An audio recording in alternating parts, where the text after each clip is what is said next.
সুপ্রিয় শ্রোতারা, গল্পের আসর বাই অগ্নিলা চ্যানেলে আপনারা শুনছেন আশাপূর্ণা দেবীর লেখা সুবর্ণলতা। আজ এই চতুর্দশ পর্ব।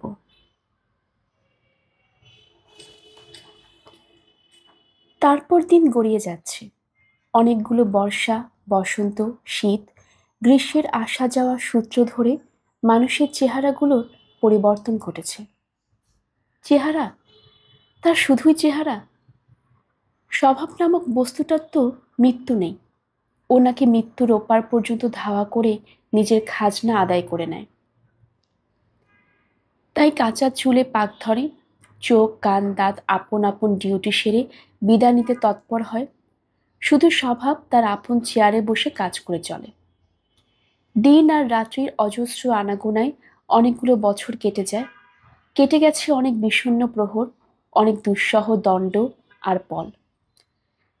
সেদিন যারা জীবন নাটকের খাতাখানা খুলে মঞ্চে ঘোরাফেরা করছিল, অনেক অঙ্ক, অনেক গর্ভাঙ্ক পার হয়ে গেল তারা। স্বদেশী নামের যে দুরন্ত খ্যাপামিটা তছনছ করে বেড়াচ্ছিল শৃঙ্খল আর শৃঙ্খল, সেই খ্যাপামিটা যেন নিজেরাই তছনছ হয়ে গেল গুলির বারুদে, ফাঁসির দড়িতে, অন্তহীন কারাগারের অন্ধকারে। হারিয়ে গেল অন্য শাসনের আশ্রয়, পালিয়ে গেল দেশে।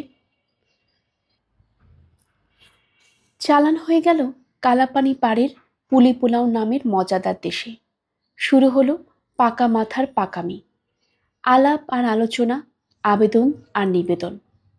এই পথে আসবে স্বাধীনতা। এরা বিজ্ঞ, এরা পণ্ডিত, এরা বুদ্ধিমান, এরা খ্যাপার দলের খ্যাপা নন। অনেক খ্যাপার মধ্যে একটা খ্যাপা অম্বিকা নামের সেই ছেলেটা নাকি কোথাকার কোন গারদে পড়ছে। কিন্তু তার জন্য পৃথিবীর কোথাও কিছুই কি আটকে থাকলো? না, আটকে থাকলো না কিছুই। শুধু অবহেলা আর অসতর্কতার অবসরে হারিয়ে গেল সুবর্ণলতার জীবনের অনেকগুলো অধ্যায়। ছড়ানো ছেঁড়া পৃষ্ঠাগুলো বারবার উল্টে পাল্টেও কোথাও সেই ইতিবৃত্তের সূত্রটা খুঁজে পাওয়া যাচ্ছে না, যেখানে সুবর্ণলতার ঘর ভাঙার বর্ণনা লিপিবদ্ধ আছে। অথচ দেখা যাচ্ছে সুবর্ণলতা ঘর ভেঙে বেরিয়ে এসে আবার ঘর করেছে। কিন্তু অধ্যায়গুলোতে কি নতুনত্ব ছিল কিছু? চাপার পর চন্দনের বিয়ে হয়ে গিয়েছিল। উল্লেখযোগ্য শুধু এইটুকুই, কারণ মানুষের ইতিহাসের বিশেষ 3টি ঘটনার মধ্যে ওটা নাকি অন্যতম।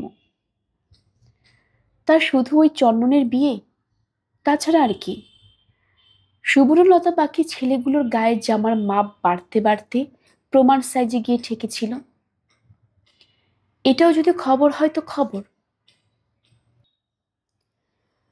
অথবা মুক্তকেশীর ছেলেদের চুলে পাক ধরেছিল, মুক্তকেশীর কোমরটা ভেঙে ধনুক হয়ে যাচ্ছিল, আর মুক্তকেশীর বউরা আর শাশুড়ি দরজায় গিয়ে, মা আজ কি কুটনো করব, এই গুরুতর প্রশ্নটা করতে মাঝে মাঝেই ভুলে যাচ্ছিল। এসবকেও খবরের দলে ফেলতে চাইলে ছিল খবর। কিন্তু সবচেয়ে বড় খবর তো স্বভাব নামক জিনিসটা নাকি মরে গেলেও বদলায় না। তাই বাকি ঘটনাগুলোর ছাঁচ খুব বেশি বদলেছিল বলে মনে হয় না।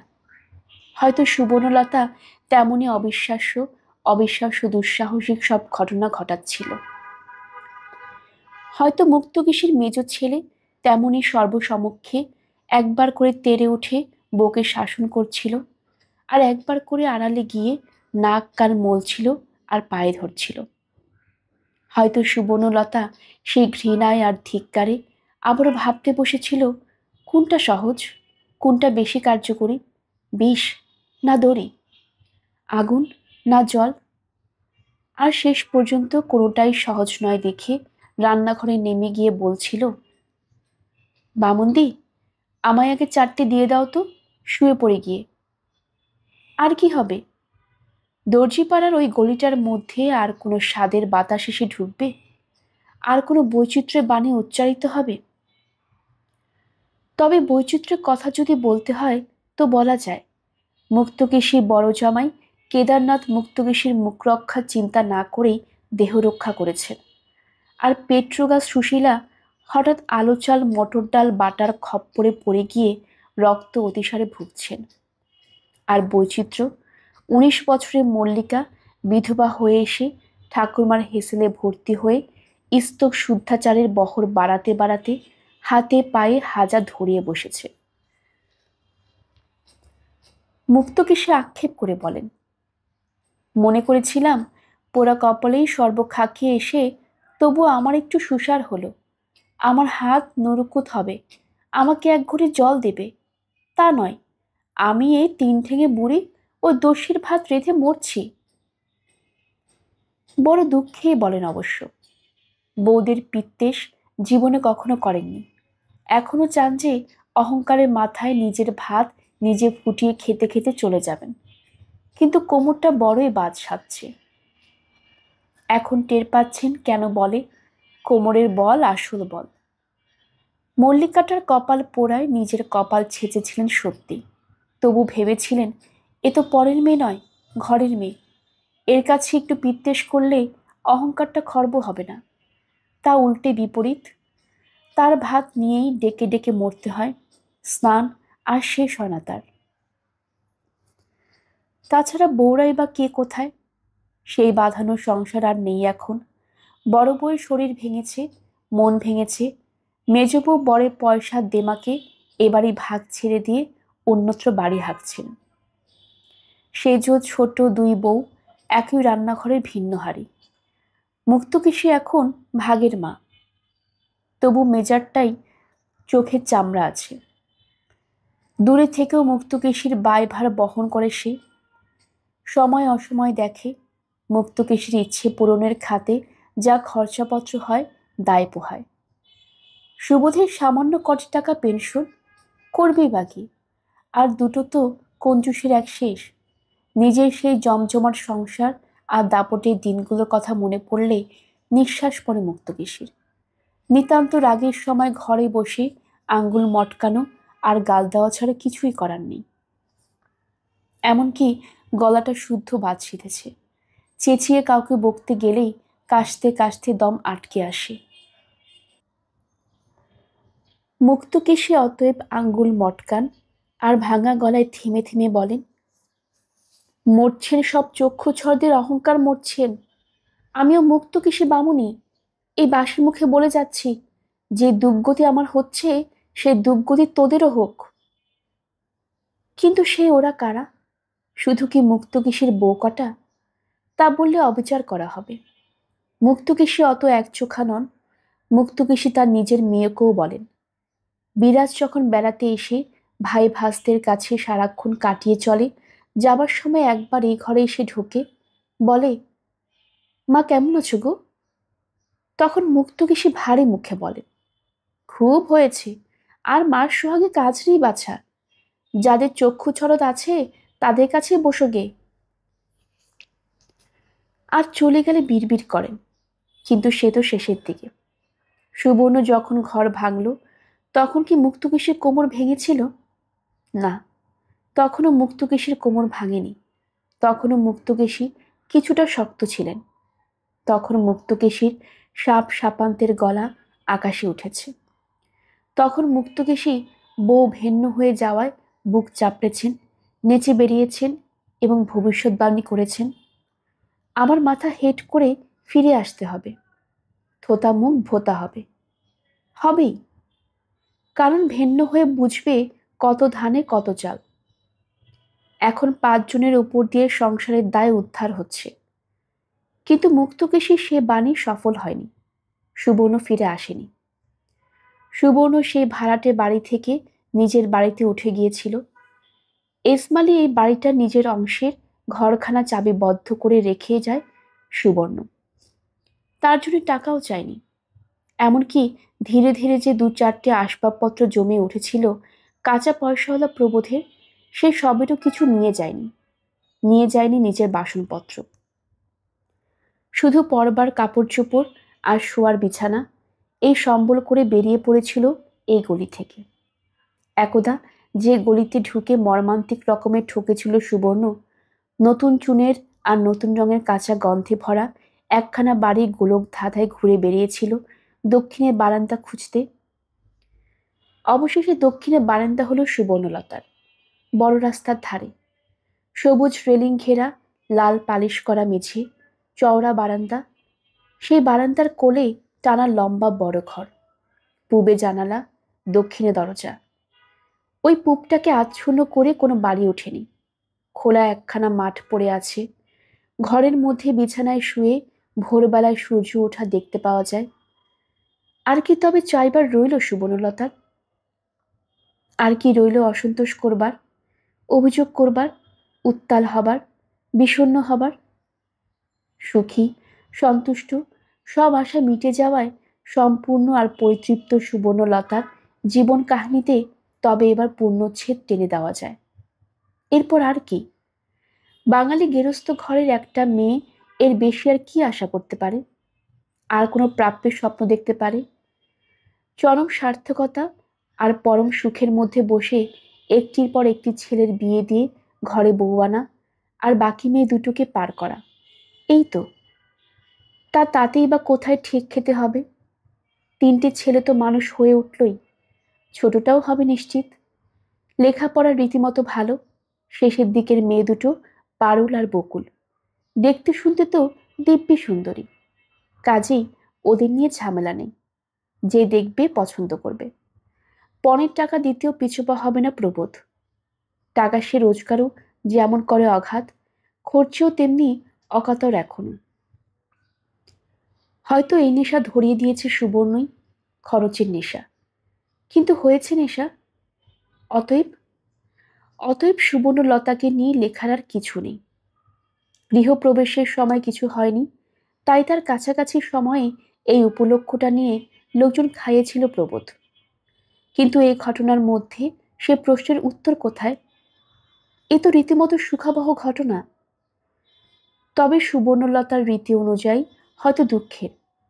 ওর তো সবই বিপরীত। যারা ওকে নিয়ে ঘর করেছে আর জ্বলে পুড়ে মরেছে, তারা সবাই বলেছে বিপরীত, সব বিপরীত। বিপরীত বুদ্ধি, বিপরীত চিন্তা, বিপরীত আচার আচরণ। অতএব ঘটনাকে লিপিবদ্ধ করেই দেখা যাক। প্রথমে নাকি প্রস্তাবটা তুলেছিল প্রবোধী, আর সেই প্রথমে নাকি সুবর্ণলতা বলেছিল, গুরু মন্ত্রতন্ত্র নিচ্ছি না এখন। যদি কখনো তেমন ইচ্ছে হয়, যদি কাউকে এমন দেখি মাথা আপনি নত হতে চাইছে গুরু বলে, তখন দেখা যাবে।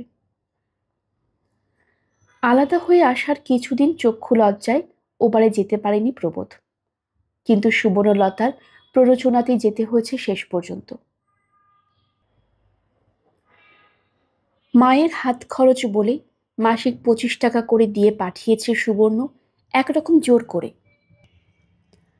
প্রবোধ বলেছে, অত ধাস্টামো করতে আমি পারবো না, ও টাকা মা পা দিয়ে ছুঁড়ে ফেলে দেবেন। সুবর্ণ বলেছিল, একবার ফেলে দেন, তুমি বারবার পায়ে ধরে নিয়ে ছাড়বে। মায়ের পায়ে ধরায় তো লজ্জাও নেই, অমান্যও নেই। তার শেষ পর্যন্ত যেতে হয়েছিল, যদিও ছোট ভাইরা বাঁকা হাসি হেসে তুমি যে হঠাৎ বলে উত্তরটা না নিয়ে চলে গিয়েছিল, এবং সুবোধ গম্ভীর গম্ভীর বিষণ্ণ বিষণ্ণ মুখে বলেছিল, ভালো আছো তো? ছেলেপুলে সব ভালো? আর বাড়ির ছেলে মেয়েগুলো আশপাশ থেকে উকিঝুঁকি মারছিল, কথা বলেনি, আর মুক্তকেশী দেখেই ডুকরে কেঁদে উঠেছিলেন। তথাপি টাকাটার সদ্গতি হয়েছিল। পা দিয়ে ছুঁড়ে ফেলে দেননি মুক্তকেশী, শুধু ভারী মুখে বলেছিলেন, তুমি যখন লজ্জার মাথা খেয়ে আগ্রহ করে দিতে এসেছ, তখন আর তোমার মুখটা ছোট করব না। দিচ্ছ, রাখছি। তবে কেন আর ছেঁড়া চুলে খোপা বাঁধার চেষ্টা? তুমি তো সব সম্পর্ক তুলেই দিয়েছ। উঁচুনো খাড়া ঘাড়ে পড়েনি, ওই পর্যন্তই হয়েছে। তার সেদিনে সেই নিশ্চিন্তার পর থেকে প্রবোধ নিত্য ওপারার যাত্রী। ওপারা তাসের আড্ডাও প্রবোধহীন হচ্ছে না। আর মজা এই বাড়িতে থাকাকালে দিনান্তে মায়ের সঙ্গে যতটুকু গল্প হতো, মায়ের সঙ্গে যতটুকু বসা হতো, তার চতুর্গুণ হচ্ছে এখন। আর সেই অবসরেই মুক্তকেশী তার অন্য ছেলে বউদের সমালোচনা করে মনের ভার মুক্ত হয়ে একদিন ওই গুরুমন্ত্রের কথা তুলেছিলেন। ওটা না হলে তো আর হাতের জল শুদ্ধ হবে না। এতখানি বয়স হলো, অদীক্ষিত শরীর নিয়ে থাকা, ছি। তাছাড়া মরণের তো ধরন ঠিক করা নেই, কাজেই হঠাৎ একদিন যদি দেহই রক্ষা করে বসে সুবর্ণলতা, তো সে অদীক্ষিত দেহের গতি হবে? সুবর্ণলতা বরের মুখে শুনে হেসে উঠেছিল, বলেছিল, গতিটা কি দেহের না আত্মার? তোমাদের ওই কুলগুরু বংশধর বলেই যে ওই গাঁজাখড়ি শুটকো ছেলেটাকে গুরু বলে পা পুজো করতে বসবো, সে আমার সারা হবে না। এই কথা শুনলে ঘরে পরে কে না কি ছিৎকার করবে সুবর্ণলতাকে। করেছিল তাই, বলেছিল এসব হচ্ছে টাকার গরম। এমনকি যার টাকার উত্তাপে এত গরম সুবর্ণলতার, সেই প্রবোধী বলেছিল, 2 টাকা হয়েছে বলেই তার গরমে ধরাকে সরা দেখো না মেজবউ।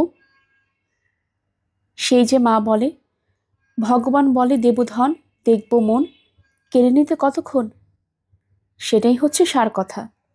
ভগবান মানুষকে দেন, দিয়ে পরীক্ষা করেন। সুবর্ণলতা হেসে ফেলেছিল। তোমার মুখে ভগবানের বাণী, এই যেন ভূতের মুখে রাম নামের মতো।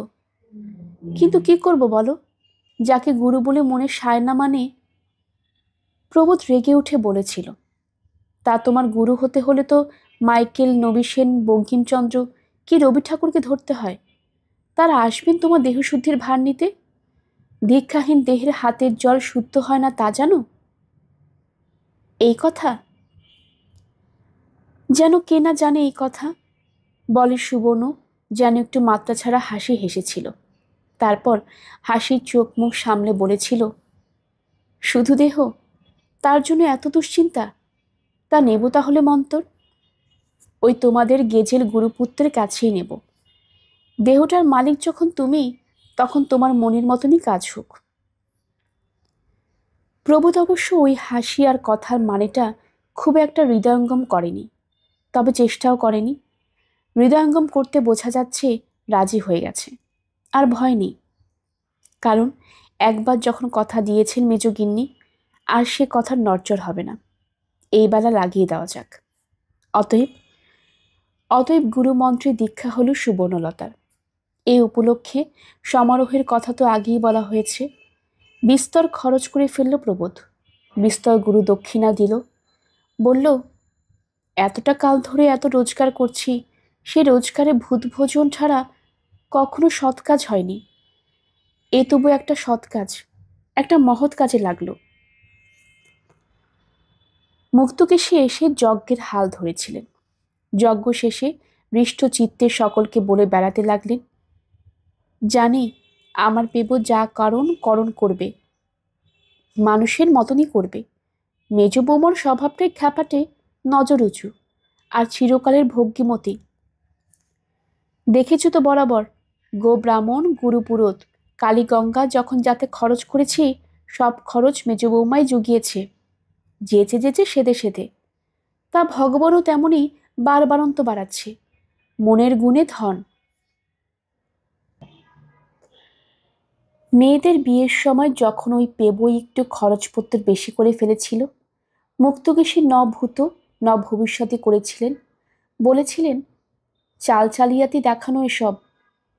কিন্তু এখন অন্য কথা বললেন। এখন কি তার সেই একদার ভবিষ্যৎবাণী পরাজয় লজ্জিত হয়েছেন মুক্তকেশী, নাকি ছেলের ওই বাড়িঘর, ঐশ্বর্য, বিভূতি সব দেখে অভিভূত হচ্ছেন? তাই মুক্তকেশীর মুখ দিয়ে বেরোয়, কি খাসা ভাড়ার ঘর মেজ বৌমার, দেখলে প্রাণ জুড়োয়। পেবো অবশ্য অনেকবার চুপে চুপে অনুরোধ জানিয়েছিল মাকে এই থাকাতেই থেকে যেতে। সুবর্ণলতাও তার স্বভাবগত উদারতায় বলে ফেলেছিল সে কথা। তা বেশ তো, এখানেই কেন থাকুন না, এটাও তো আপনারই বাড়ি। কিন্তু কেন কে জানে মুক্তকেশী রাজি হননি। মুক্তকেশী যজ্ঞি তুলে দিয়েই চলে গিয়েছিলেন, আর কখনো সে কথা নিয়ে কথা ওঠেনি। শুধু সুবর্ণলতার বড় মেয়ে চাপা, যে নাকি এই উপলক্ষে এসেছিল, সে বলেছিল, ঢের ঢের মেয়ে মানুষ দেখেছি বাবা, আমার মাটির মতন এমন বেহায়া দুটি দেখিনি। আবার সাহস হলো ঠাকুমাকে এখানে থাকার কথা বলতে। কিন্তু সেটা একটা ধর্তব্য কথা নাকি? চাপা তো চিরটা কালই তার মায়ের সমালোচনা করে, ওটা কিছু নয়। তবে তবে দুঃখটা কোথায়? তবে কি সেই পারুর স্কুলে ভর্তি করার কথাটাতেই?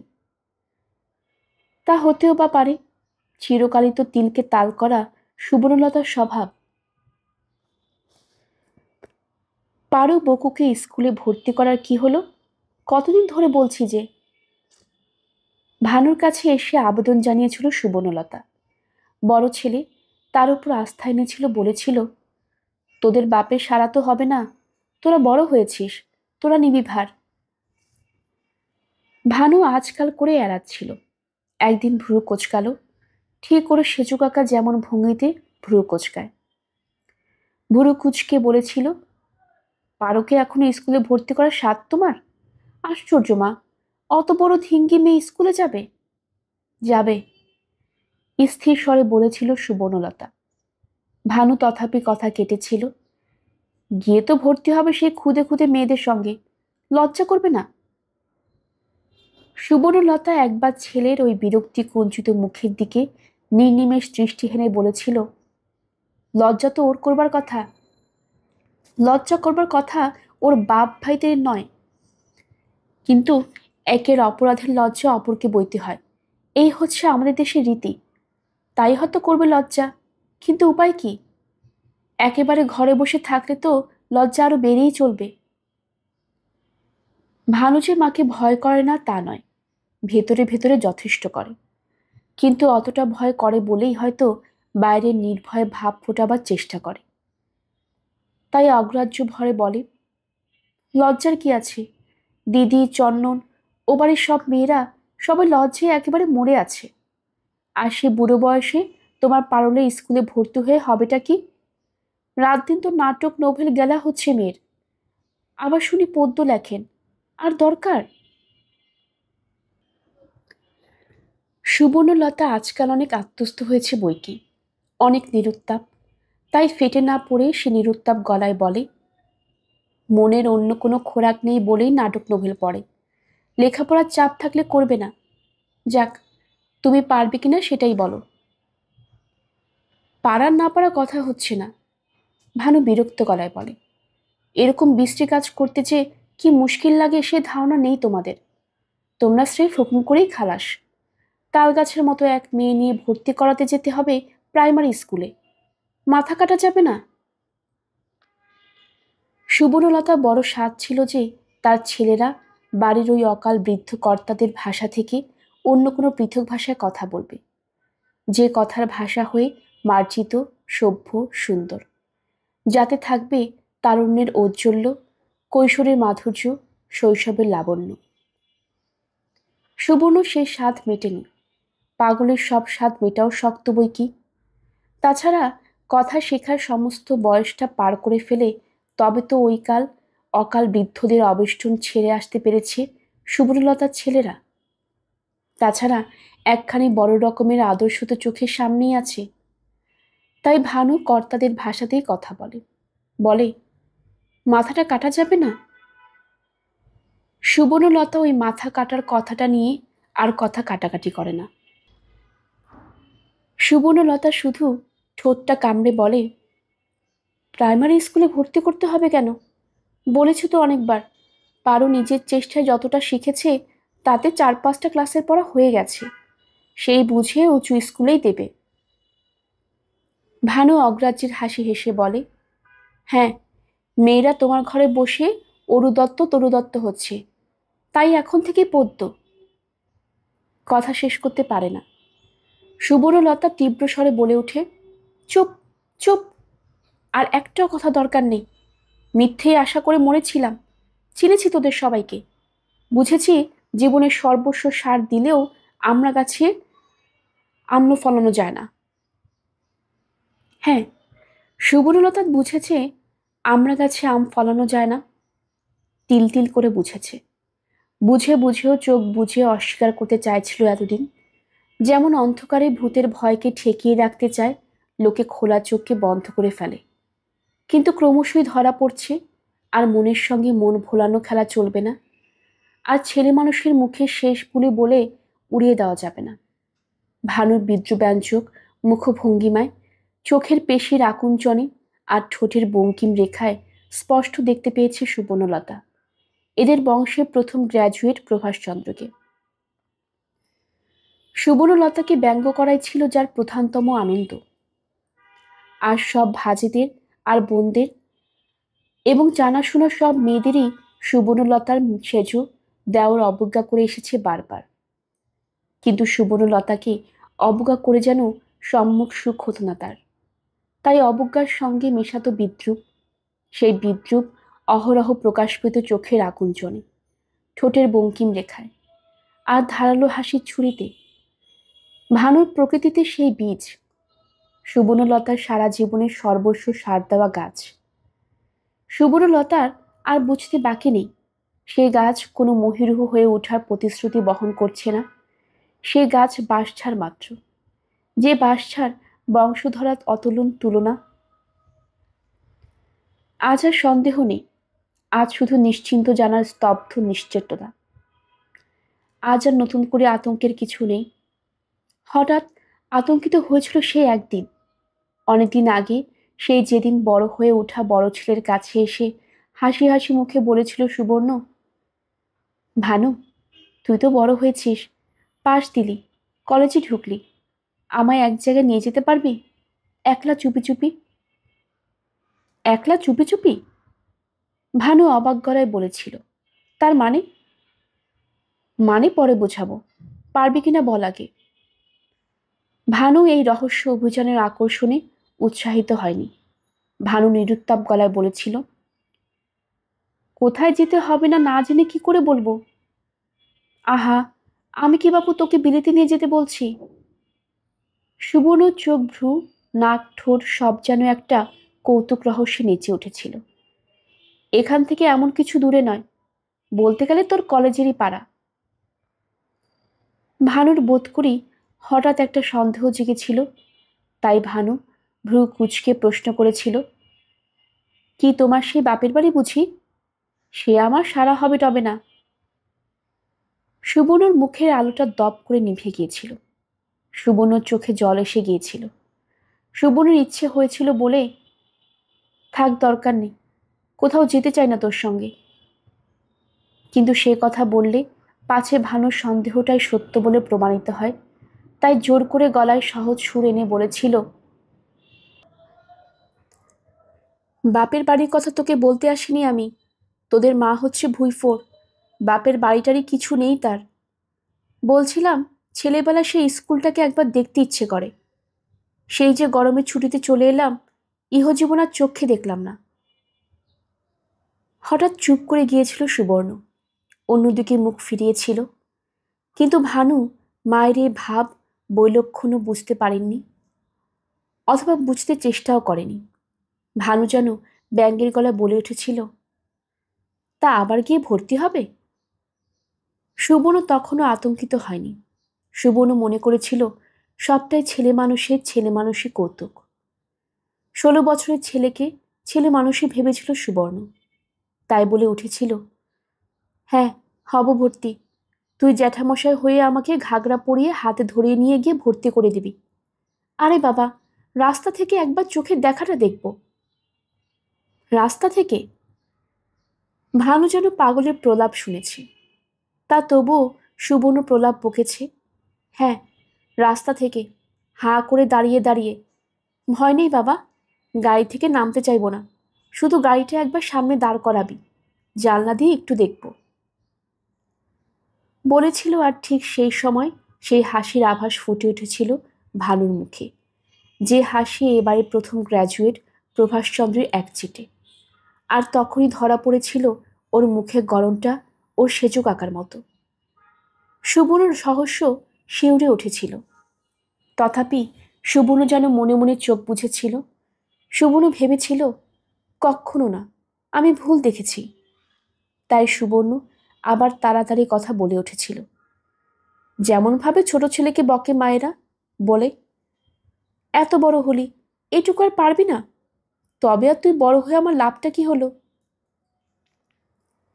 ভানু নিরুত্তাপ গলায় বলেছিল, কারো লাভের জন্য কি আর কেউ বড় হয়?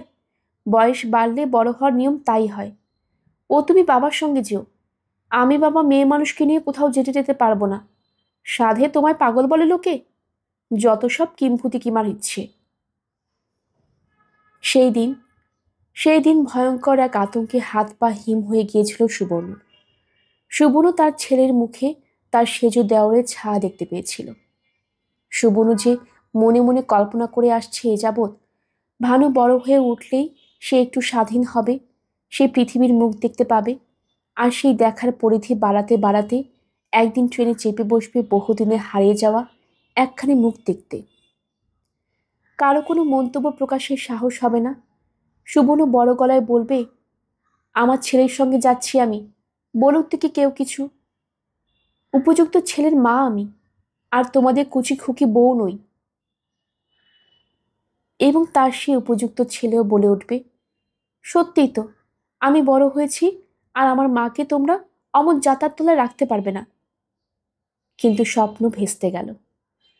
সুবর্ণলতার ছেলে বলল, মেয়ে মানুষকে নিয়ে রাস্তায় যাওয়া আমার সারা হবে না। মেয়ে মানুষ, মেয়ে মানুষ, প্রতিটি অক্ষরে যেন মুঠো মুঠো অবজ্ঞা ঝরে পড়ছে। এই অবজ্ঞার উৎস কোথায়? অশুদ্ধ ঋণের কুণ্ঠাময় অনুভূতি? ধনীটির প্রতিধ্বনি সদা ব্যঙ্গ করে, ধনীর কাছে ঋণী সে যে পাছে ধরা পড়ে। একদা যে এই মেয়ে মানুষের দেহ দুর্গে আশ্রয় নিতে হয়েছিল, সে কথা অস্বীকার করার উপায় নেই। নিতান্ত অসহায় অবস্থায় তার সহায় ছাড়া গতি ছিল না, সে কথা অস্বীকার করার উপায় নেই, তাই অবজ্ঞা দিয়ে ঢাকা দিতে হবে সেই ঋণ। অথবা আরেক উপায় আছে, অতি ভক্তির জাঁকজমক, যেটা মুক্তকেশী ছেলেদের, আরও অমন অনেক ছেলেদের। সুবর্ণর ছেলে স্মৃতির পথে যায়নি। সুবর্ণর ছেলে সহজ পথটা ধরেছে। রক্ত মাংসের এই ঋণটা অসহ্য একথা স্বীকার না করে সবটাই অবজ্ঞা দিয়ে ওড়াবে। আর তারপর যখন বড় হবে, যখন ও নিজের রক্ত মাংস শত্রুতা করবে, যখন সেই শত্রুর কাছে অসহায় হবে, দুর্বল হবে, চির অবজ্ঞেয় ওই যাত্রার কাছে ভিক্ষা পাত্র নিয়ে দাঁড়ানো ছাড়া গতি থাকবে না, তখন আরও আক্রোশে মরিয়া হবে, অন্ধকারে অসহায়তার সাক্ষীকে দিনের আলোয় পায়ে ছেঁচবে, অবজ্ঞা করবে, আর বিকৃত হয়ে বলবে, মেয়ে মানুষ, মেয়ে মানুষ। বেথুন স্কুলে বাড়িখানা আরেকবার দেখবার বাসনাটা মেটেনি সেদিন সুবর্ণলতার। তবু সে তখনও একেবারে হতাশ হয়নি, তখনও খেয়াল করেনি বংশধারা মূল উৎস থাকে অস্থিমজ্জার গভীরে। পরিবেশ বড়জোর পালিশ দিতে পারে, যেটা হয়তো আরো মারাত্মক। কখন কোন মুহূর্তে যে সেই পালিশের অন্তরাল থেকে বর্বরতার রূঢ় দিক উকি মারবে ধারণা থাকবে না। দাঁতের তীক্ষ্ণতায় দিশেহারা হতে হবে। সুবর্ণলতা তার ছেলেকে পরিবেশমুক্ত করে নিয়ে এসেছিল, তাই তার ছেলের গায়ে পালিশ পড়েছে, নিষ্প্রভ করে দিয়েছে সে তার এবারের প্রথম গ্র্যাজুয়েট কাকাকে। তবে কি কানু, মানু আর সুবলও এই একই রকম হবে? দর্জিপাড়ার সে গলিটা এসে বাসা বাঁধবে সুবর্ণলতার এই হালকা ছিমছাম ছবির মতো গোলাপি রঙা বাড়িটার মধ্যে। কিন্তু সুবর্ণলতাই বা অমন অনমনীয় কেন? কিছুতেই ভেঙে মাটিতে লুটিয়ে পড়বে না কেন? ভেঙে পড়তে পড়তে আবার খাড়া হয়ে ওঠে কেন? এত প্রতিবন্ধকতাতেও ধারে মেয়ে পারুলকে সে স্কুলে ভর্তি করতে বদ্ধপরিকর কেন? প্রবোধচন্দ্র বাড়ি থেকে ঘুরে এসে রাগে গনগন করতে করতে বলল, এসব কি শুনছি? পাশের বাড়ি পরিমলবাবু ছেলেকে দিয়ে নাকি পারুকে স্কুলে ভর্তি করাতে পাঠিয়েছিলে? পাঠিয়েছিলাম তো, সুবর্ণ সহজ করায় বলে। পারু বকু দুজনকেই। চুলোয় যাক বকুল, পারুকে পাঠিয়েছিলে কি বলে? এ পর্যন্ত ওটা ওর হয়ে ওঠেনি বলে। হয়ে ওঠেনি বলে? প্রবোধ সহসা একটা কুৎসিত মুখভঙ্গি করে ওঠে। সেই ভয়ঙ্কর দরকারি কাজটা হয়ে ওঠেনি বলে রাজ্য রসতলে গেছে, পৃথিবী উল্টে গেছে, চন্দ্র সূর্য খসে পড়েছে, তাই তুমি একটা ছেঁড়ার সঙ্গে ওই ধাড়ি ধিঙ্গি সমস্ত মেয়েকে।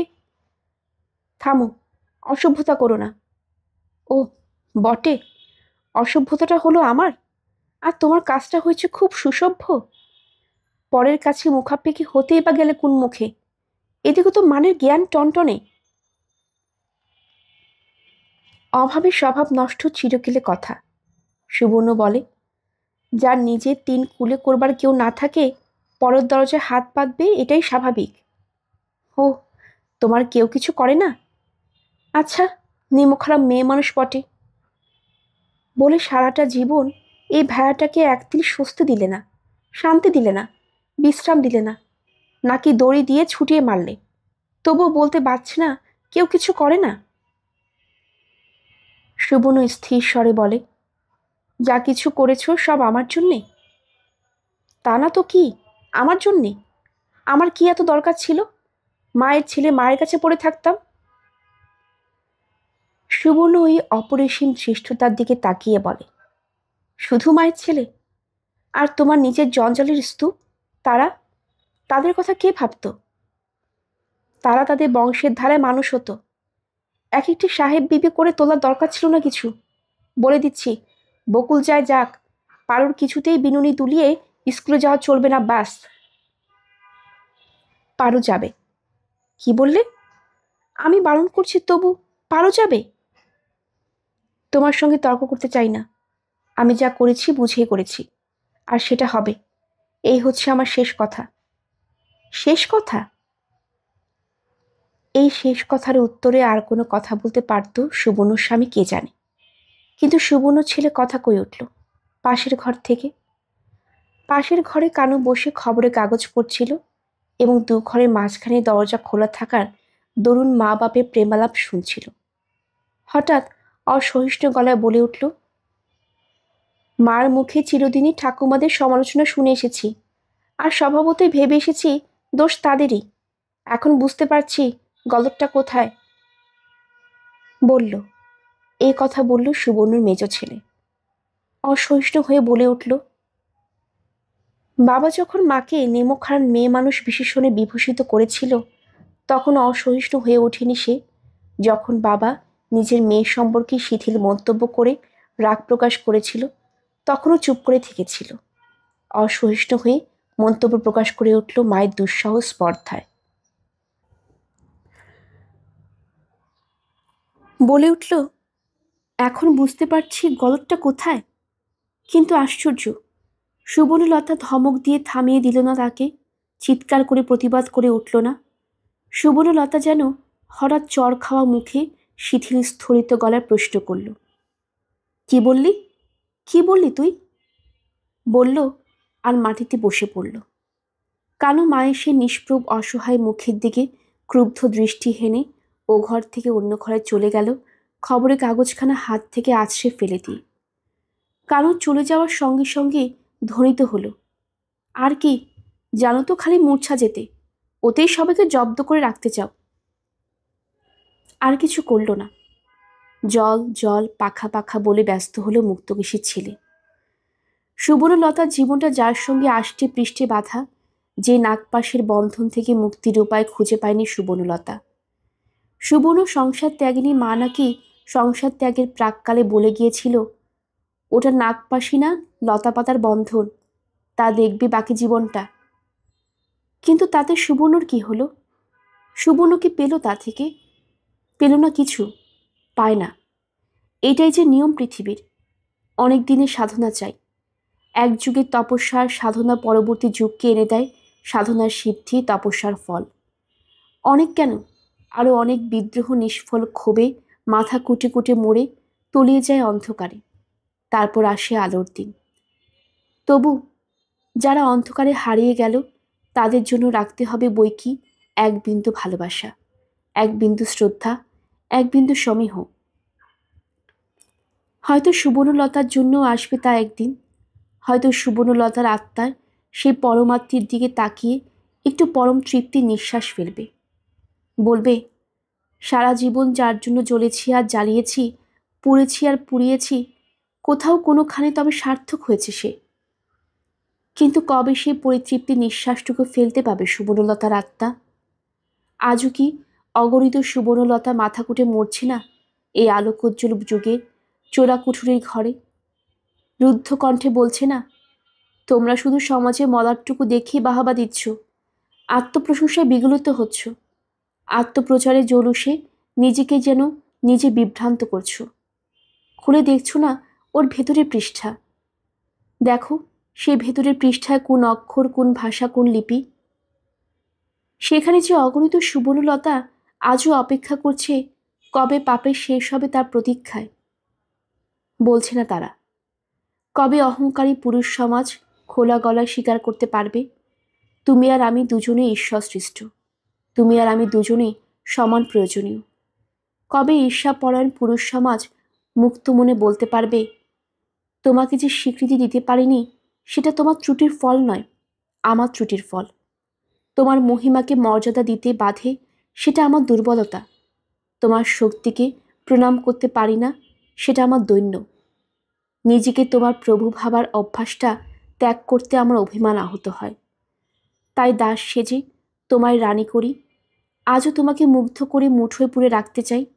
তাই চাটুবাক্যে তোয়াজ করি, আর আমার শিল্পে, সাহিত্যে, কাব্যে, সঙ্গীতে যে তোমার বন্দনা গান করি, সে শুধু নিজেকে বিকশিত করতে।